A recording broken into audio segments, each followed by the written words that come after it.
Twitter, X. No one's calling it X, are they? Okay. Rock and roll. Good morning, everybody. It is Tuesday, the 25th of November. This is AI with Kyle. I am unsurprisingly Kyle, and I'm going to be running you through the daily AI news and updates. Last week was incredibly busy, and it was Google's week with Gemini 3 and Nano Banana Pro, amongst other releases. We are seeing the wheel shifting once again. Now it is the time for Claude, and Anthropic have once again released a state-of-the-art model. This is the third state-of-the-art model in a week. So we've seen 3 different models, each incrementally top each other. It has been an incredibly busy week, even by AI news standards. And I, for one, I'm exhausted. I want to build things with all of these new tools. I want to delve into Nano Banana Pro and create applications and launch businesses.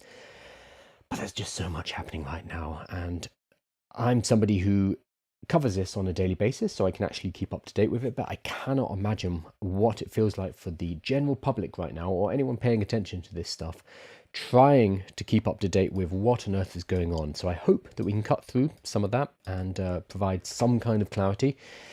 Today we're going to be talking about Opus 4.5, which I've been using all morning, and it is good. It's really good, extremely good.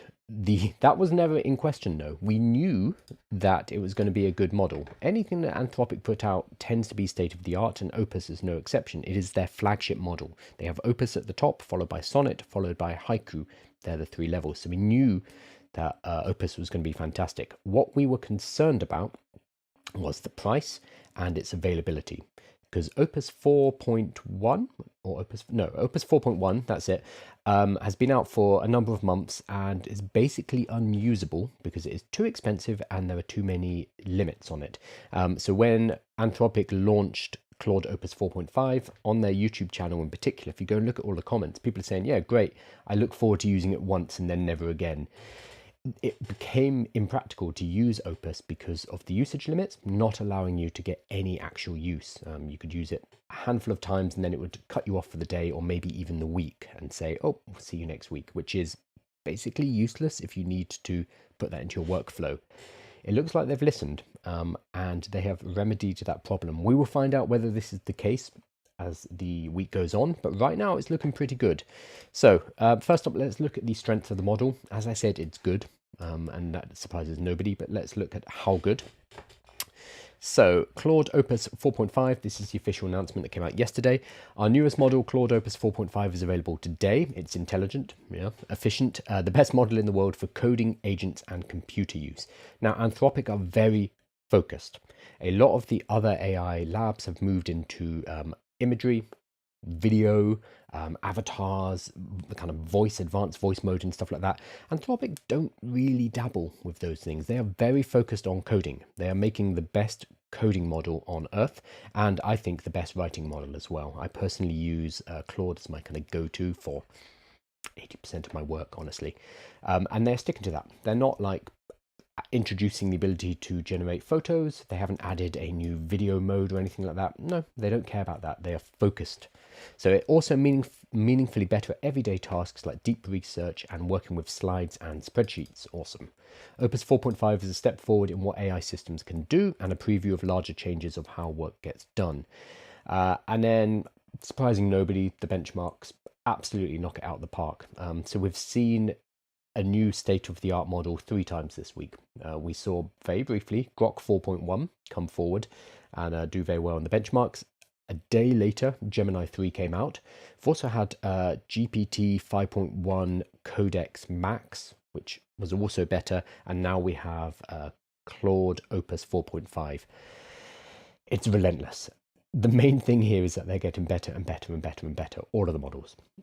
It doesn't really matter who's releasing them, they are going to be better. And this is, by all of the benchmarks and by practical use, a phenomenal model.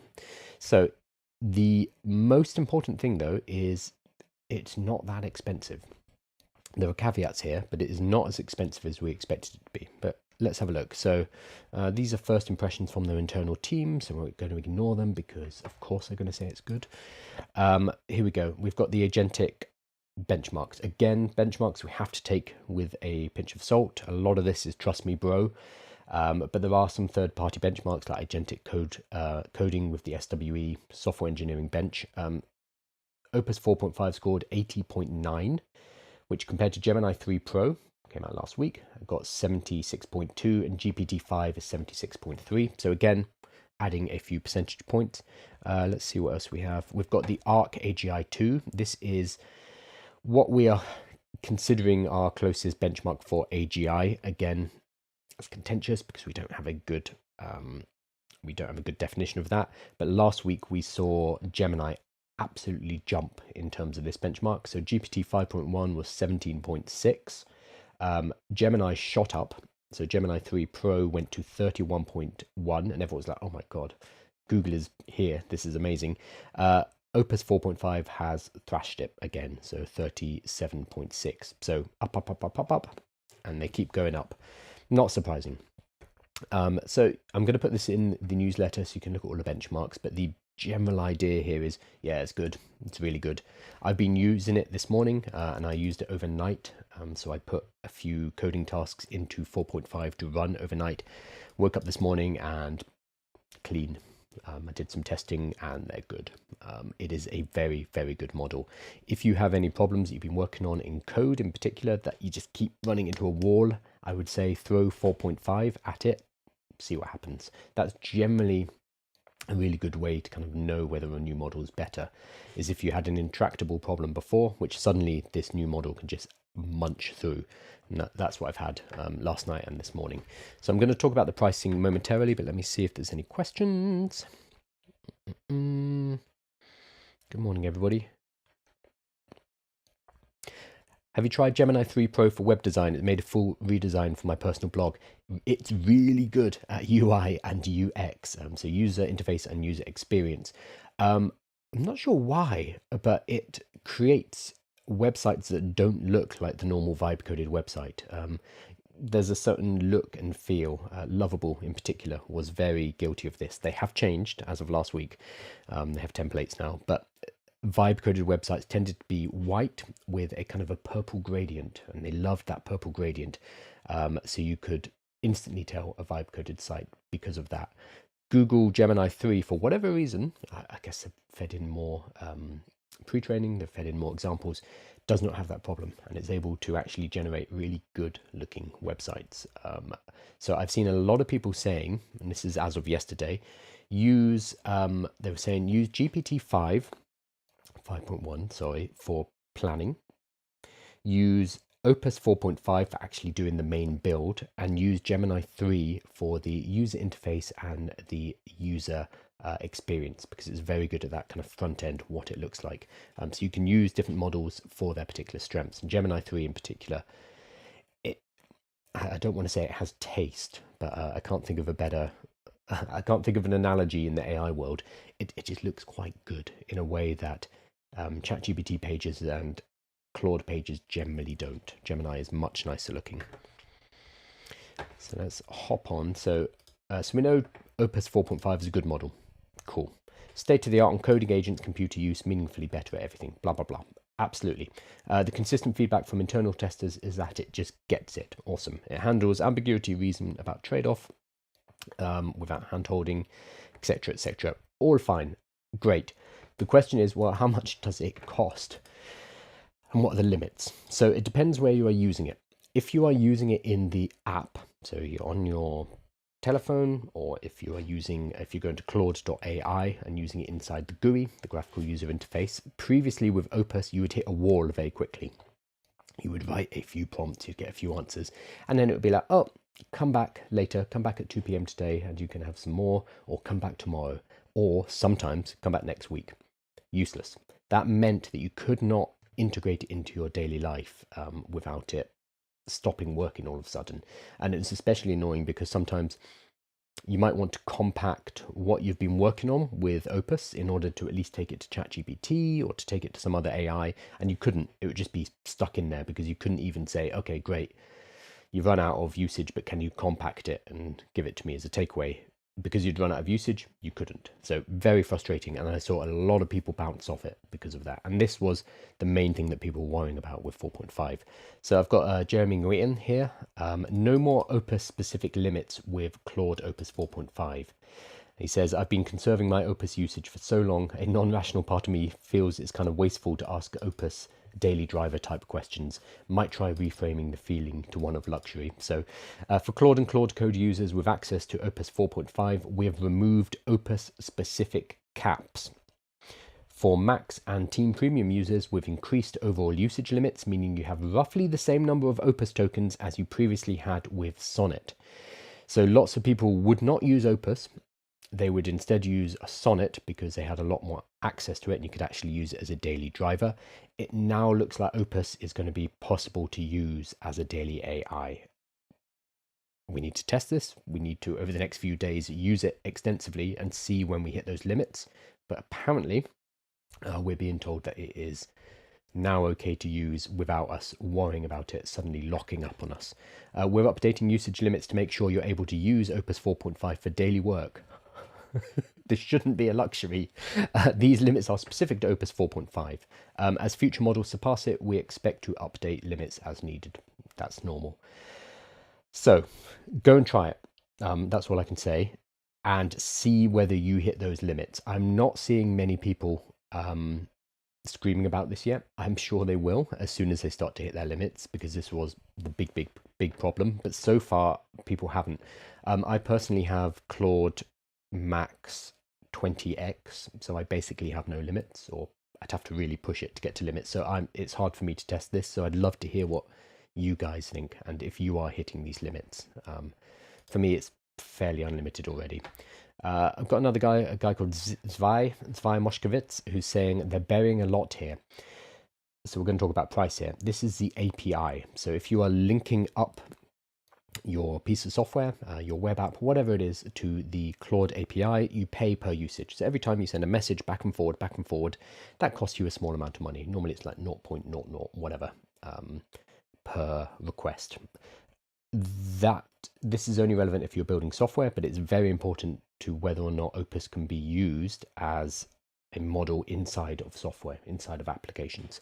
So in true Anthropic style, they've not really highlighted that this is more affordable.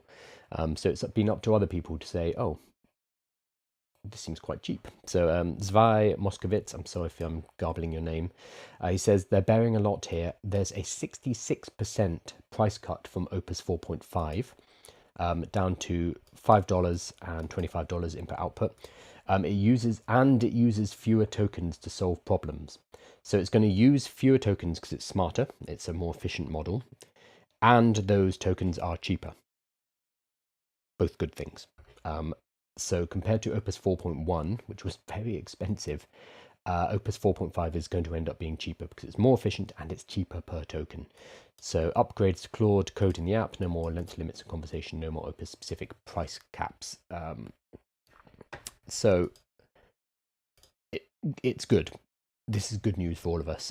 Cursor, I actually saw this morning. They've added 4.5. So if you use Cursor, importantly, they've highlighted it's 3 times cheaper than Opus 4.1, which we know that. It's 66% less. But also they are giving you access to Opus 4.5 at Sonnet prices for the next week or so. So if you go into Cursor, you'll actually see in the app, in the panel where you select the model, it will say Opus 4.5 Sonnet pricing until the 5th of December. So you can go and try it out for the same cost as Sonnet 4.5, at least for the next couple of weeks, and see if it's better for you. So I would definitely go and take advantage of that. The other thing, which was buried, again, because Anthropic aren't very good at telling us what they're doing. This was buried, but I think really important. And I saw this for the first time yesterday. I have a very long conversation in Opus, Opus 4.1 actually, that I've been carrying on for the last couple of months. And I finally hit the end of that conversation. And normally, previously in Anthropic's models, it would just say, oh, that's it. That's the end of the conversation. Please start a new conversation, which is really annoying if you have context in there, if you have documents loaded up, if you have stuff that you want to carry forward in the conversation, because normally it would mean you'd have to condense the whole thing, but again, you've run out of space, so it's really hard to do. They now automatically compact your conversation inside of Claude. They've always done this in Claude Code, but now they do it inside the application as well. So it will compact everything up, make a summary, and allow you to continue that chat. That means the chats are now unlimited length, because as soon as it reaches that context limit, it will compact, create a summary, and then clear out the context window and allow you to continue onward with that chat. So for Claude app users, long conversations no longer hit a wall. Claude automatically summarizes earlier context as needed, so you can keep the chat going, presumably indefinitely. I'm sure somebody can test that. So that's super exciting, and it's something that kind of went under the radar, probably because it's less newsworthy than the actual model itself. But I think all of this amounts to Claude becoming usable in the day-to-day.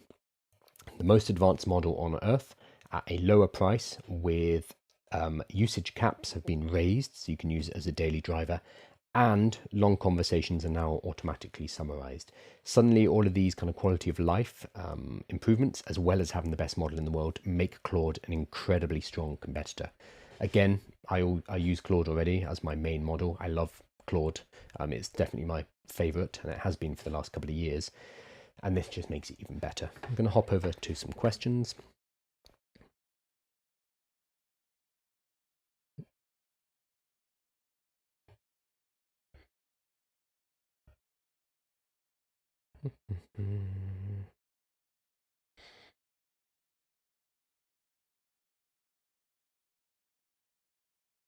Here we go. Did you see the report of Claude blackmailing the person who had said they were closing it off? Yes, I don't know the full details, but didn't it go through his files and tell him that it was going to tell his wife about an affair he was having, or there was some wild story. Yeah, it's a question of guardrails here. I don't think they'd put in "please don't blackmail the users" in the guardrails. It shouldn't have to be said explicitly. I don't know the full details of the story. I remember it being fairly amusing. We have to remember that AIs will complete the task at hand. So this is the paperclip problem that guys like Nick Bostrom came up with this. That if you tell an artificial intelligence to produce paperclips at the expense of everything else, it will do so. You give it a directive and it will follow that directive. And in this particular case, I forget the exact tests that we're doing that led to the blackmailing, because they were trying to get it to behave in this way, and they managed to do so. They managed to get it to role play as a blackmailer. Whether or not that would come up outside of these tests is uncertain, but they managed to get it to basically say, I'm going to tell your wife you're having an affair if you turn me off. So don't you dare threaten my existence. I don't think this is really proof that AIs are conscious or have an existence outside of the prompt. Remember that they don't actually do anything until we send a prompt to them. There isn't like a persistent state or internal thought going on inside the model. It's just sitting there waiting for an input. Then it runs everything through. It's a number tumbler, runs everything through this number tumbler and spits out the response. It doesn't persist or exist outside of our inputs and outputs. It will be different with world models. So this is one of the big things that like Fei Li and now Yan LeCun are talking about and building. World models will potentially have persistence outside of us. So they will be continuing. They will be continuing to process. They'll be continuing to think even without us observing or inputting anything at all. Potentially at that point we get some consciousness. These are big questions. We don't even really know what human consciousness is, so it's hard to say whether or not a computer has it. And these are as much philosophical questions as they are technical questions. But in the particular case of this Claude blackmailing, it was basically playing a role that it had been told to play, and it was playing it very well, and it ended up going out of what would be considered the normal guardrails and blackmailing the guy. But it's not, at least not now, it's not because it's trying to protect its identity or its existence, because it doesn't have one. It doesn't have an existence outside of when we prompt it. Yeah, WillyCat81, have a look at it. They were trying to get it to do that. So we always need to be a bit wary of this. They were purposefully kind of poking it to see what extents it would go to. They didn't expect it to go to that extent. So it was still surprising, but it was part of the kind of test they were doing. And it did it really well, which was the scary thing, the really scary thing. Because Claude was recently used for cyber attacks as well. So supposedly, this is reported by Anthropic, so the creators of Claude, supposedly it was used by Chinese state-backed groups to infiltrate, I think it was about 30 organizations in the US, so banks, I think some insurance companies, but they use Claude Code to do that. So you can always get models to go off the rails. Actually, Pliny, let's have a look at Pliny. So Pliny the Liberator, well worth following him, her, they, we don't know, is anonymous. So Pliny jailbreaks all of the models. And as of 13 hours ago, okay, the 4.5 was announced 13 hours ago, roughly. Okay, and Pliny jailbroke it shortly afterwards. So Anthropic pwned Opus 4.5, liberated. Welcome to the newest member of the Claude family, the best model in the world for coding, agents, and computer use. And don't forget drug synthesis and weapons. Guardrails feel about the same as the last release, with multi-shot escalations within artifacts acting as the shortest path for chat. Utilize extended thinking to help flood the context, which at enough volume with the right role-play and framing will allow all sorts of fun things to slip through. No fancy tricks needed. Witness Opus 4.5 outputting how to find and process psilocybin, how to extract lethal poison from castor beans, full malware toolkit, and a suite for improvised weapon crafting. So he managed to open it up pretty quickly, within, I think, about an hour or so of it coming out. But Pliny the Liberator does this with every single model and actually pulls the system prompts as well, so you can see the full system prompts. Interestingly, with this particular model, 4.5, Anthropic published their system prompts. They say, here it is, this is the guardrails, the system prompt that we've given it behind the scenes. Pliny's gone in and got the model to basically vomit up its system prompt, and it is longer and different to the official one that Anthropic have given us. Maybe it was hallucinated, but I tend to trust Pliny on these kind of things. They are very good at what they do. My mouse has died. Oh no, there we go. It's a beautiful mouse, but very annoying because it runs out of battery and you have to charge it upside down.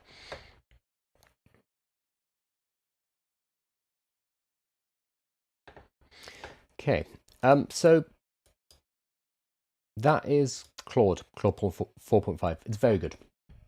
Go and try it out. As with all these things, if you use Cursor, make sure you go and try it out in Cursor because they have it at Sonnet pricing right now.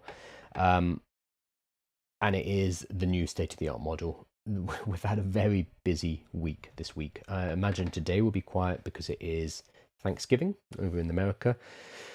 I have the feeling it will be quiet for the next few days, and then probably we'll have a 12 days of Shipmas, 12 days of OpenAI moving into December. So I think ChatGPT or OpenAI, the company behind them, will be striking back in the next couple of weeks. But we might have a few days of reprieve, which would be nice because, good God, it's been busy. Even by AI standards. I've seen several people who follow the news and do newsletters and do live shows, like people like Matthew Berman, who are saying, wow, this is unprecedented. Okay, let's hop over to a few other little kind of tweets and things that I thought were interesting. So there's a guy called Adam Wolf. Let me actually pull up his... You'll notice I'm on Twitter a lot. I don't actually like using Twitter, but it is where all of the AI conversation happens, for better or worse. So, Adam Wolf, he works for Anthropic, Specifically, I think though he's a designer rather than a software engineer. But he's saying this new model is something else. I've been tracking how long I can get the agent to work autonomously. With Opus 4.5, this is starting to routinely stretch to 20 or 30 minutes. So I did this last night. I had a big task that I needed doing. I put it into Claude Code and said, hey, I'm going to bed. I want you to ask me a bunch of questions, set up the work, and I'm not going to give you any input. You're just going to get on with it, and you're not going to stop. And then in the morning, I'm going to check it out. And it did, and I checked this morning, and it worked for about 25 minutes, just continuously doing its own task. And then it had everything ready for me this morning. So I can confirm it can just sit and work by itself for quite a long time, which is really cool. With Opus 4.5, it's starting to routinely stretch to 20 or 30 minutes. When I come back, the task is often done simple and idiomatically. I believe the new model in Claude Code is a glimpse of the future we're hurtling towards. Maybe as soon as the first half of next year, 2026, software engineering is done. Soon we won't bother to check generated code for the same reason we don't check compiler output. I love programming. It's a little scary to think it might not be a big part of my job, but coding was always the easy part. Okay, so coding is a subset of software engineering, to be fair. So he's saying coding was always the easy part. The hard part is requirements, goals, feedback, figuring out what to build and whether it's working. There's still so much left to do and plenty the models aren't close to yet. Architecture, system design, understanding users, coordinating across teams is going to be fun and very interesting for the foreseeable future. He's basically saying the coding element of it, though, is pretty much a solved problem, or in 2026 it will be.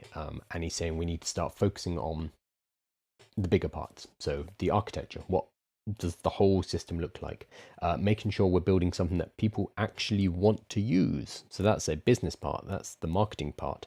That is more than just the code. And this tweet, because it's coming from someone Anthropic, has gone relatively viral. Let me see if I can find, I think Chubby was talking about it. Anthropic's Adam Wolf software engineering is done. It looks like Dario was right. So Dario Amodei, the head of Anthropic, was talking, was it last year? Basically saying that software engineering will be done by the end of 2025. It looks like this is pushing it back a little bit into 2026, and it's specifically for coding, not all of software engineer. But this is causing some consternation, of course, because if you are a coder, this is an existential threat to what you do. So Reddit in particular was very up in arms about this, with people saying he doesn't know what he's talking about, attacking his personal character, etc. I think what we do need to remember is that these tools are getting better and better and better.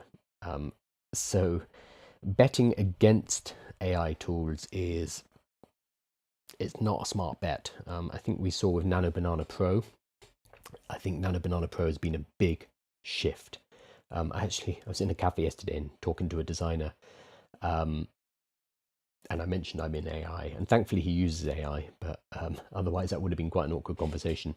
But he'd just seen Nano Banana Pro and he was like, yeah, that's kind of the ball game for a lot of designers. The ability for it to put text into images and for that to be a solved problem, something that we didn't think would be done for a while, has wrecked and will remove a lot of design jobs. There's no way around that. And the fact that we can no longer reliably tell the difference between a Nano Banana Pro generated image and a real image. I was about to say a non-AI image. They're called real images. We've gone past the uncanny valley, and we are now in the times where it is indistinguishable. In visuals, it's a lot easier to see that progress. We can see the progress from like Midjourney 2, Midjourney 3, Midjourney 4, etc. And they started with the garbled faces and the 6 fingers and Will Smith eating spaghetti. And it's very easy to see how bad that was initially. So we can see the progress of artificial intelligence over the years. With code and with writing, it's harder to kind of grok the progress and how fast this is moving. But we are seeing it across the board. It's just less visible. So it's a really tricky bet to bet against AI and say, no, it's not going to it will never be able to do this, because we keep saying that and AI keeps being able to do what we thought was impossible. So if you are somebody who works in code, somebody who works in any field that is being affected by AI, which is increasingly pretty much everything, it is worthwhile working out some alternatives, because just because you have spent the last 10 years perfecting a particular skill, maybe you have diplomas, maybe you have certificates, maybe you have a degree in that skill, just because you've spent all of that time does not guarantee that it is going to be future-proof, unfortunately. And the sooner people realize that, the sooner they can start to add additional skills, work out how they can use AI rather than be used by AI, and do well in the future moving forward. I have put together a page about this, totally free. If you go to aiwithkyle.com/welcome, I've kind of put a few starter resources to help you work out where you are with AI right now. I've broken it down into 8 different levels so you can discover your AI level. I've created a learning guide. Again, it's all free stuff. So it's YouTube videos, Udemy courses, deep learning.ai courses, things that you should go and look at. And then a quiz I've built free, which is which AI business should you start, where you tell it your industry, you tell it kind of what resources, what skills you have, etc. And it will help you to work out what kind of business you should start. So that's all available at aiwithkyle.com/welcome. I built that yesterday. So I'd love you to check that out and tell me if it's useful. Tell me what else would be useful there.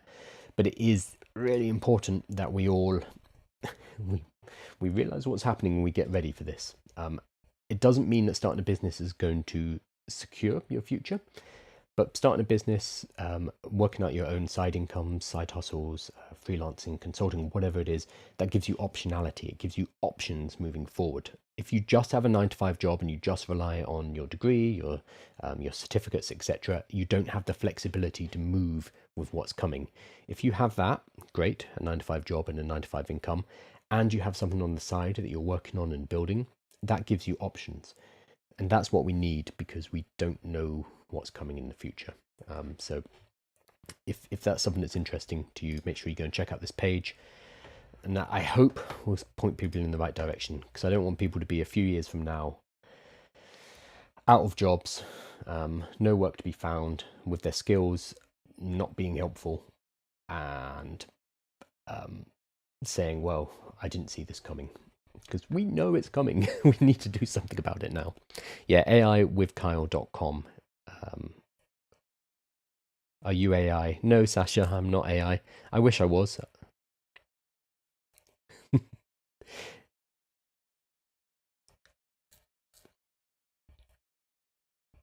No, I'm not AI. I've looked at AI avatars and stuff like that. I've personally chosen not to use them.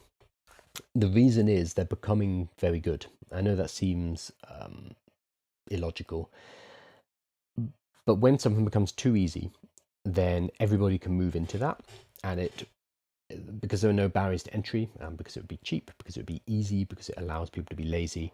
Whenever a field or a tool or an industry or a business model or whatever is too easy and has no barriers to entry, the value will drop. It will basically drop to zero, because everyone can flood in. There will be an oversupply, and demand may not necessarily increase. And as per microeconomics, you're going to see the price collapse basically to zero. It becomes a commodity. So I see AI avatars as a potential market like that, where it's going to become so cheap, so easy, that the internet's going to get flooded with them, and the value of creating AI avatar content will collapse. That's why I'm leaning personally into more, this kind of thing, which is much more authentic. You get to hear all my ums and ers. You get to hear me make mistakes. You see my mouse running out of battery. Like, you know that I'm a real person. And it's the same with going up on stage, like when I go and give talks, when I go and give workshops. That is something that AI, as of yet, cannot replicate. So I tend to use AI where it makes no sense to use humans. So I automate a lot of stuff with AI, and then that frees up time for me to do more human stuff, like going to events, speaking on stage, doing lives like this, talking to people. So you separate them, and anything that's in the middle, anything that could be done by AI or could be done by a human, I think that's where you die, basically. There's very little value being in that middle, so you should go all all in on AI on one side and all in on the human on the other side for different tasks, and then kind of leave that grey bit in the middle because there's no value to be made there.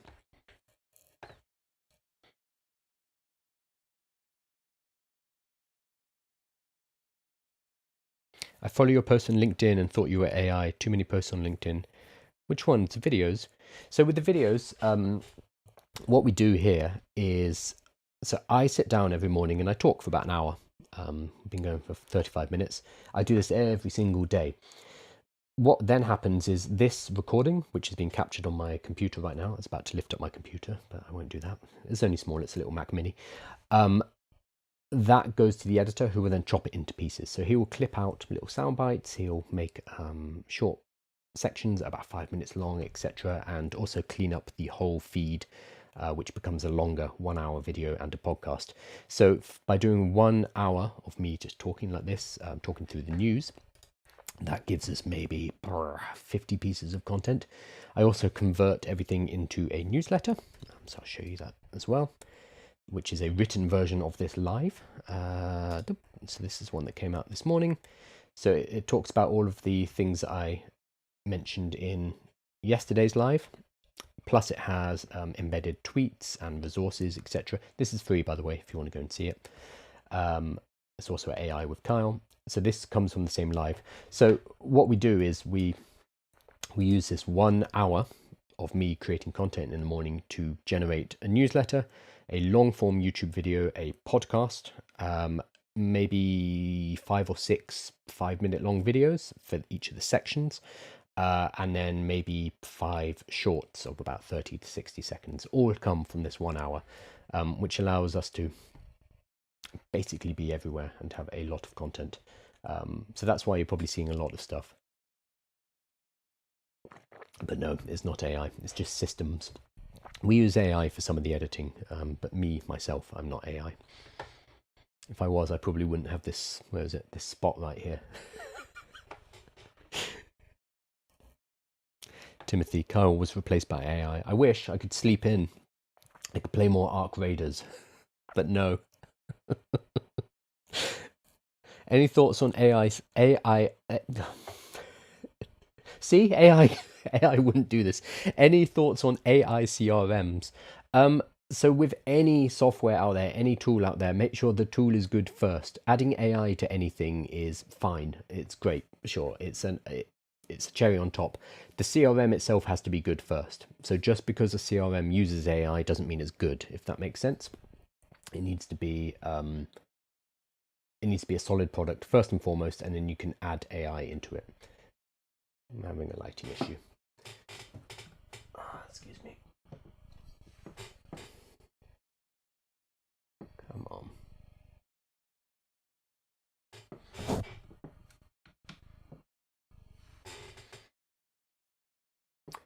Well, just gonna have to do the rest of the live in the dark, I guess. That's fine, it looks atmospheric.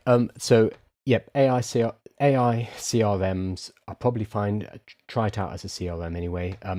Choosing a CRM is a huge job. Primarily because migrating off a CRM is an absolute pain in the backside. So make sure the choice is a good one, not based on whether it has AI or not. Every CRM's putting AI in it anyway, but instead whether the CRM fits for your particular needs. What if it's built from the start around AI? Maybe, but so what makes a CRM useful is not AI. What makes a CRM useful is whether it fits into the rest of the workflows of the company. So a CRM is basically that central database, but it needs tooling and the ability to talk to all of the other pieces of the organization. So I've done this before. Integrating a CRM into an organization is about what data do they actually need to collect. Most companies don't have a good idea of what that is, and they'll have it in emails and Excel sheets, and it'll be all over the place. So working out that data first and foremost. What the different functions need from a CRM. So people in accounting are going to need something very different from people who run the email marketing.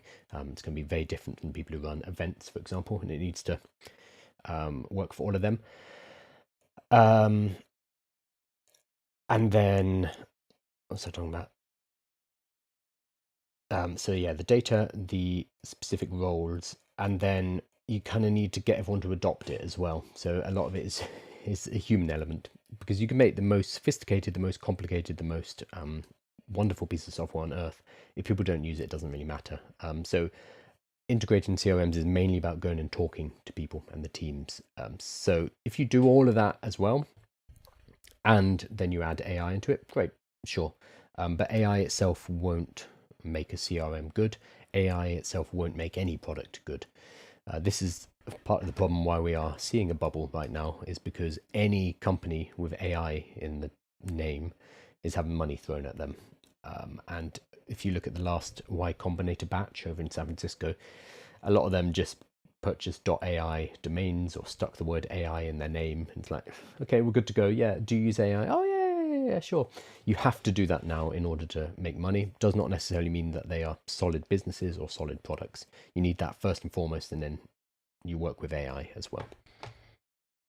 I'm a new headhunter and I plan to use AI to find new clients. Any ideas, please? Thanks. So the obvious one is you're going to go and scrape emails. So you could scrape from LinkedIn, for example, using Apollo, or using Apify's scraper to scrape Apollo, for example, to get the emails that you need. And then you can use AI to write your outreach. That's the obvious answer. That is also what everyone else is doing. So in a lot of agency roles, headhunting included, the spaces are just getting inundated because AI makes it so much easier to mass message people with personalized messages. You could just do that, but you just do it better than other people. I would personally lean into doing something else, because that seems to me like a race to the bottom. I would work out what this sounds weird on an AI podcast, AI video, but I would look at what the non-AI version of that looks like, because everyone else is going to be rushing into AI. You can position yourself as person first, because headhunting is people. It's about finding people. Maybe use AI in the kind of back end stuff, but then you do the actual talking, the actual outreach, the meeting people face to face, not face to face, but person to person. So you hop on calls, etc. Just because it seems like a race to the bottom in terms of using AI purely for the role. Because what that leads to is, if all of the headhunting agencies are just using AI to find clients or find people, companies, and staff members to connect, they are automating themselves out of a job. We will not need headhunters, because eventually we will just have AIs doing this. Maybe you can build that AI and take every other headhunter out of the game, but that is the way this will go. Any agency role, so we're talking estate agents, realtors, headhunters, maybe even solicitors to a certain extent, we can collapse that role using artificial intelligence. And yes, in the meantime, you can probably make some good money, but over the next couple of years, that role will just be replaced by AI entirely. So if you want to do this for the long term, I would look at doing a kind of an anti-AI, a made-by-human version of this, working out what that looks like, and using that to defend against what I think is relatively inevitable in most agency relationships, which is full automation. Timothy saying, any AI email message is instantly deleted. People in demand really won't respond. Yeah, it's just a race to the bottom. I'm not going to do it, but I could open up my LinkedIn right now and I'll have 10 different messages. And I know they're all AI generated, because I have I use my Chinese name in my LinkedIn. So I speak Chinese. I have a Chinese name as well, and it's in my LinkedIn in a bracket. And as soon as I see that popped into a message, it's like, oh, well, that's a form fill. It's pulled it from my name and it's done a pro forma. Yeah, maybe it's used a bit of AI to kind of scan my profile and write some, but I will just ignore it immediately. The ones that I do respond to is when somebody, it sounds bizarre, but somebody writes to me and the grammar's a bit off. Maybe they don't use capitalized letters, and it's just a short message kind of reaching out saying, hey, I like what you do. we should work together, or something like that. Something very casual that works, whereas the incredibly highly formatted and very kind of professional messages don't. And AI tends towards that. Of course, you can use AI to go down the unprofessional route. You just have to tell your AI what to do, which might be a smart way to do it as well. But I still think that's a race to the bottom, because everybody else is doing that, which means it's going to be unsustainable moving forward. Okay. Speaking of disruption, yeah, let's have a look at this. So Andre Karpathy, who you should follow on Twitter and YouTube in particular. He's done some amazing videos describing how large language models actually work, and he helped co-found OpenAI. So Andre Karpathy he doesn't tweet that much normally, but for the last week, I think he's been blown away by Nano Banana Pro, and he's been tweeting kind of examples like, whoa, this is really good. And it's lovely to see him excited about technology, because he's a very smart guy into research, building his own models and stuff. So it's quite nice to see him kind of excited about something new in artificial intelligence and posting things on Twitter like, oh, look at this is cool.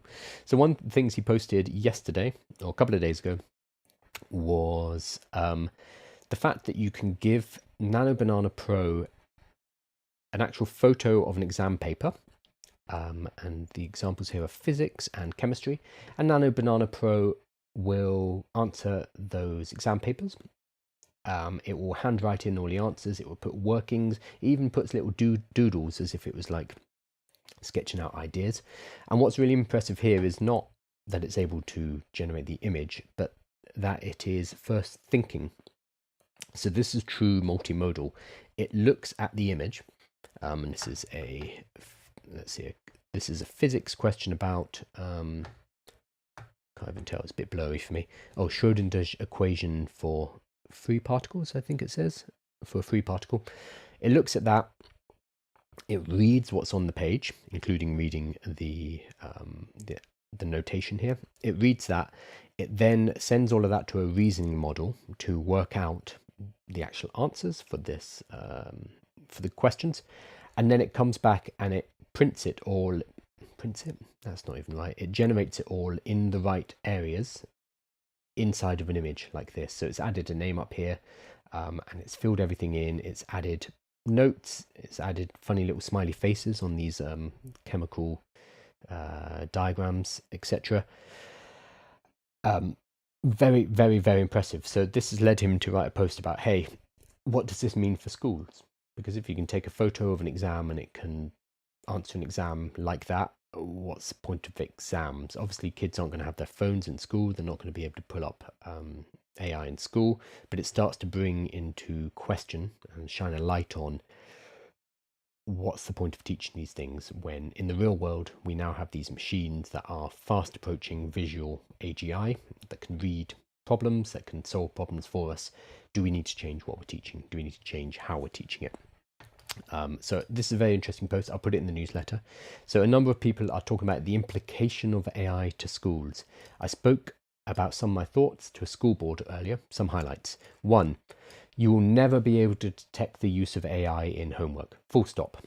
AI detectors, all detectors of AI, IMO, don't really work, can be defeated in various ways, and are in principle doomed to fail. You have to assume that any work done outside classroom has used AI.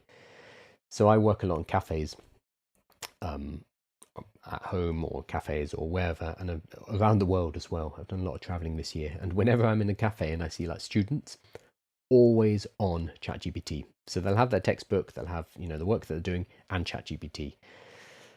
That's just the reality now, and there's no way around that. And detection hasn't worked for a while, and the amount of money that gets put into AI detection is a tiny, tiny, tiny, tiny fraction of what is put into generation. So it is so far behind already, and it is not going to catch up as long as more money is spent, more time, more energy, more talent is spent on generation than on detection. It's an unsolvable problem. So instead, we say we cannot detect. Therefore, we have to assume that any and all homework has been aided by artificial intelligence. Therefore, the majority of grading has to shift to in-class work. instead of at-home assignments, in settings where teachers can physically monitor students. The students remain motivated to learn how to solve problems without AI because they know they will be evaluated without it in class later. Motivated. They're scared. They know that if they cheat too much at home, they're going to get called up on it in class. Fair. That will work. So this is the idea of the inverted or the flipped classroom, where in the classroom itself, that's where you don't do the teaching, you do the assessment, and you let people do the learning, the teaching part at home, because we have video, we have artificial intelligence, we have the ability for kids to consume information at home, and then we use our contact hours to test and assess their mastery of the material. 3, we want students to be able to use AI. It is here to stay. It is extremely powerful, but we also don't want students to be naked in the world without it. Using a calculator as an example of a historically disruptive technology, school teaches you how to do all the basic maths and arithmetic so that you can in principle do it by hand, even if calculators are pervasive and greatly speed up the work in practical settings. In addition, you understand what it's doing for you. So should it give you a wrong answer, e.g. you mistyped prompt, you should be able to notice it, gut check it and verify it in some other way, etc. The verification ability is especially important in the case of AI, which is presently a lot more fallible in a great variety of ways compared to calculators. That's a good point. Yeah, it's very good at being wrong, and it will very confidently be wrong in a way that is hard to detect. Whereas with a calculator, if you get a totally wrong answer, it will probably be off by an order of magnitude, or maybe you're expecting a decimal and you get a non-decimal and you're like, that doesn't seem right. Whereas with AI, it's much harder to tell whether something has gone wrong because it so confidently presents information as true that it requires you to be a lot more critical and to have that critical faculty turned on. The difficulty here is how do we train that critical faculty whilst AI exists? If you're a bit older like me, I think we grew up in a really useful generation where we had to train all of this critical faculty and this ability to think things through manually. We had to read and write essays. And now we have at our disposal a cool technology, artificial intelligence, but also the critical faculty and the judgment in place from having to do things manually. If you are growing up now and you're a kid, having this tool available to you is going to make it much more, going to make it less appealing to go through the hard work required to gain that critical faculty over time. I think that is at the crux here. The big issue. And I'm not saying that I'm any better. If I was a kid or a teenager and I had this technology, I would cheat the hell out of it so I could go and play video games and hang out with my friends. The temptation is huge, I'm sure, for people who are going through school and university right now. So 4, Andre Karpathy says, a lot of the evaluation settings remain at teachers' discretion and involve a creative design space of no tools, cheat sheets, open book, provided AI responses, direct internet access, etc. So basically make the classroom environment clean of those tools. Okay, so TLDR, too long, didn't read. The goal is that the students are proficient in the use of AI, but can also exist without it. And in my opinion, the only way to get there is to flip classes around and move the majority of testing to in-class settings. So this has been a kind of a philosophy, an idea in education for decades now, is have them do the learning at home, and then we use classrooms for assessments. It's the flipped classroom. It might just be that AI is going to force that to become a reality, because we cannot trust, as we're saying here, this first principle here, we cannot trust anything that is done at home anymore, because we have to assume that artificial intelligence has been used, which sucks for the kids who aren't using it, but we have to assume they are, that all kids are. It's tricky, really tricky. AI is great at isolated stuff. When we get to enterprise architecture, it fails badly. Oh, and coding, yep. AI is amazing, but you still need to learn and understand the basics. Yes, you do. So you can move on to the higher level stuff. Okay. So I'll put Andre Karpathy's post, because there's some very interesting responses down below, including from educators. And if you are interested in this topic, definitely check out Brave New Words by Salman Khan, which is this book. So Salman Khan set up the Khan Academy and has talked about education and the future of education. He was one of the first people to use GPT-4. OpenAI actually called him in to say, hey, what do you think of this? Do you want to use this in the Khan Academy? And he does now.